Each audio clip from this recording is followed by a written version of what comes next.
আমাদের সমস্যা হয়, যেমন বন্যা আসলে রাস্তাঘাট নাই, হ্যাঁ, বাজার করার সমস্যা হয়, হ্যাঁ, তারপরে বাড়িঘর থেকে বেড়াইতে পারি না। আপনাদের এখান থেকে শহরে যাওয়ার জন্য যাতায়াতের একমাত্র অবলম্বন কি? অবলম্বন এই যখন বন্যা হয় সেমন নৌকাতে যাইতে হয়। আর খরা মৌসুমে? খরা মৌসুমে হাঁটি যাওয়া লাগে, রাস্তাঘাট নেই, মাল্লি দিয়ে মানে পায়ে হেঁটে আপনারা খরা মৌসুমে যাতায়াত করেন? যাতায়াত করি। যখন বন্যার মৌসুমে আপনাদের এই বাড়িঘর এবং আবাদি জমি সহ আপনাদের পার্শ্ববর্তী অঞ্চলগুলো প্লাবিত হয়ে যায় নদীর পানিতে, তখন কি আপনাদের এই অঞ্চলে জেলা প্রশাসন, ইউনিয়ন পরিষদের মেম্বার, চেয়ারম্যান কেউ এখানে আসে?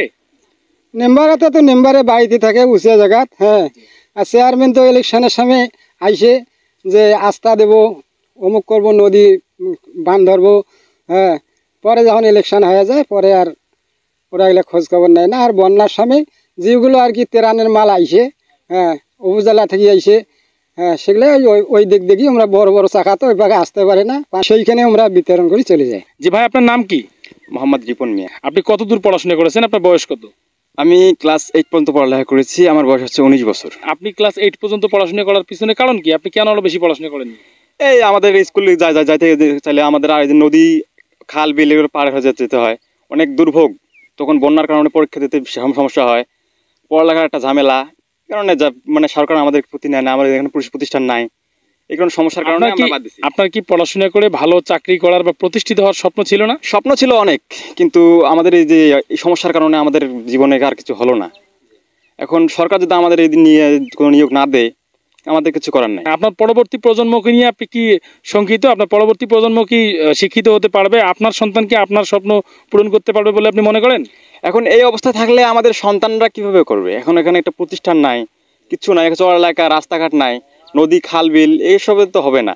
এখন যদি সরকার আমাদের কিছু নিয়োগ নেয় যে আমরা এখানে একটা প্রতিষ্ঠান দিব, রাস্তাঘাট করে দিব, তাহলে হতেও পারে যে আমাদের সন্তানরা প্রতিষ্ঠিত হবে।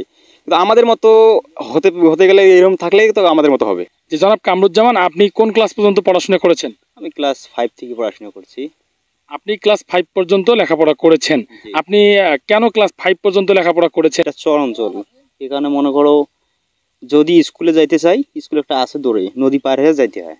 কোনো এখানে মনে করো ব্যবস্থা, ব্রিজ ট্রিজ এখানে কোনো ব্যবস্থা নাই। যেমন মনে করো দক্ষিণবঙ্গে যেমন চরের মধ্যে অনেক উন্নত ব্রিজ ট্রিজ আছে, আমাদের এই পাশে কোনো এইসবের কোনো ব্রিজ ট্রিজ নেই। আপনার কি স্বপ্ন ছিল না পড়াশোনা করে ভালো প্রতিষ্ঠিত হওয়া?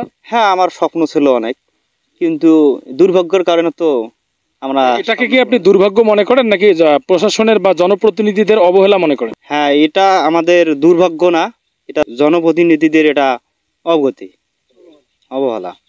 আচ্ছা, আপনি যে প্রতিষ্ঠিত হতে পারেননি, আপনি কি মনে করেন যে আপনার পরবর্তী প্রজন্ম, আপনার ছেলে মেয়ে যারা হবে, তারা এখানে সেই আপনি যে সুযোগ সুবিধাগুলো পাননি সেগুলো পাবে তারা?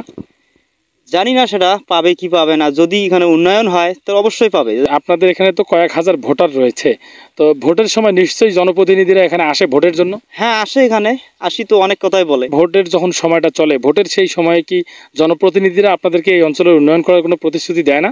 দেয়, অনেক প্রতিশ্রুতি দেয়। আমরা ভোটে ইলেকশনে হয়ে জিতলে এখান দেবো, এ দেবো, সে দেবো, ব্রিজ দেবো, কিন্তু একটাও আসে না এখানে। ভোটের পর, নির্বাচনের পর যেখানে প্রতিনিধি হয়, তারপর এরা আর বন্যা টন্যা হলে এখানে আসে না। মেম্বার চেয়ারম্যান আসে না? তো মেম্বার মনে করে এমনিতে মাঝে মধ্যে ওই পাশে থাকে, এই পাশে আসে না, চেয়ারম্যানও আসে না এদিকে।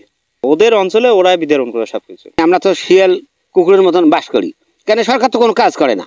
আপনারা যে এখানে হাজার হাজার মানুষ বসবাস করেন, আপনাদের স্বাস্থ্য সেবা দেওয়ার জন্য এখানে কি কোনো উপচিকিৎসা কেন্দ্র বা কোনো কমিউনিটি ক্লিনিক আছে? না না না না না, কোনো ক্লিনিক নেই এখানে, বেড়ার কোনো রাস্তাঘাট নাই, ক্লিনিক হবে কেমন করি?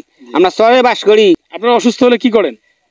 হারাগঞ্জ যাই, রংপুর যাই, লালমনিরহাট যাই, খুব দৌড়ে। এখন রাস্তাঘাট নাই। এখন আপনারা যে হারাঘাট যান, লালমনিরহাট যান, কিভাবে যান? খুব সমস্যা। এখন লোকে এনাক ডাকা খায়, ওনাক ডাকা খায়, পাই না, যোগাযোগ খারাপ।